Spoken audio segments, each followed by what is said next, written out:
diputados. Hoy somos un país mejor del que éramos hace 6 años, frase que resume la grave desconexión del gobierno saliente con la realidad nacional. Al inicio del sexenio, el Plan Nacional de Desarrollo nos prometió estabilidad económica, finanzas públicas sanas e inflación más baja, pero hoy que revisamos su administración, los resultados son poco alentadores. Se dijo que las llamadas reformas estructurales nos iban a llevar a crecer a un 5% del PIB cada año, pero en realidad crecimos en un solo 2%. La reforma hacendaria de 2014 le regaló al gobierno de Peña 3 puntos porcentuales del PIB en ingresos, pero lo gastaron de manera irresponsable. La administración saliente recibió un país con una inflación del 3.57% en 2012, pero en el 2017 la inflación anual llegó al 6.6%, su pico más alto en 16 años. Según el INEGI, la inflación anual en México no había estado tan alta desde mayo de 2001, cuando alcanzó el 6.95%. La administración que termina nos deja una inflación acumulada del 28.35%. En materia de deuda pública, Enrique Peña Nieto entregará a su sucesor un país con la deuda pública más alta de la historia de México.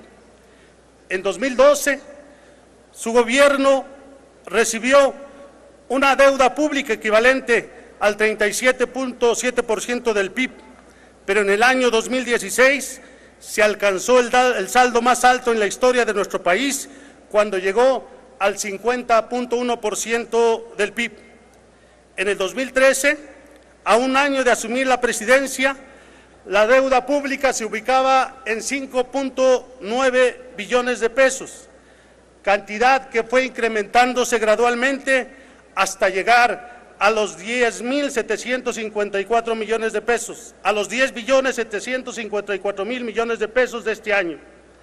De acuerdo con datos de la Secretaría de Hacienda y Crédito Público, en lo que va del sexenio de Peña Nieto, la deuda pública federal se habrá incrementado en un 70%. Cabe señalar que la deuda a corto plazo suma montos considerables. De acuerdo con el presupuesto de egresos de la Federación para el presente año, se presupuestaron adeudos de ejercicios fiscales anteriores por 17,000 millones de pesos, por lo que es de esperarse que la administración entrante recibirá un pasivo similar. Asimismo, el pasivo de corto plazo de Pemex registra al cierre de 2017 asciende a 157,000 millones de pesos, mientras que el pasivo de corto plazo de la Comisión Federal de Electricidad ascendió a 169,000 millones de pesos. Cabe señalar que en los pasivos contingentes se observa la existencia de una deuda de corto plazo estimada en casi medio billón de pesos que habrá de heredar la administración entrante. A pesar de lo anterior, el sexenio de Peña Nieto se apalancó en el endeudamiento público y gastó miles de millones de pesos en el pago de intereses de la deuda que contrajo su propio gobierno.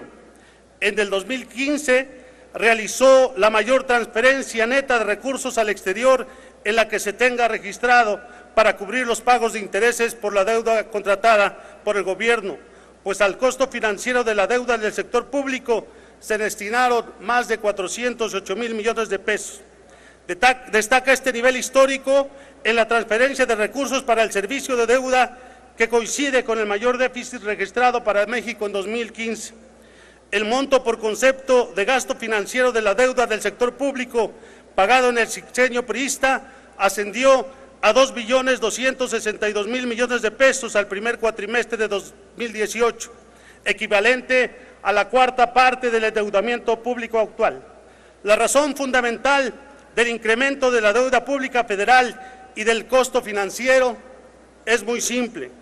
el gobierno de Peña Nieto se dedicó a gastar más de lo que recaudaba.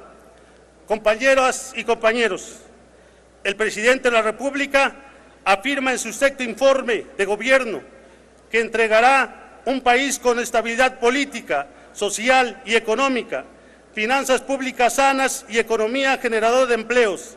Sin embargo, el legado de Peña Nieto en materia de política económica no es más que un barril de pólvora. ¿Es cuánto, señor?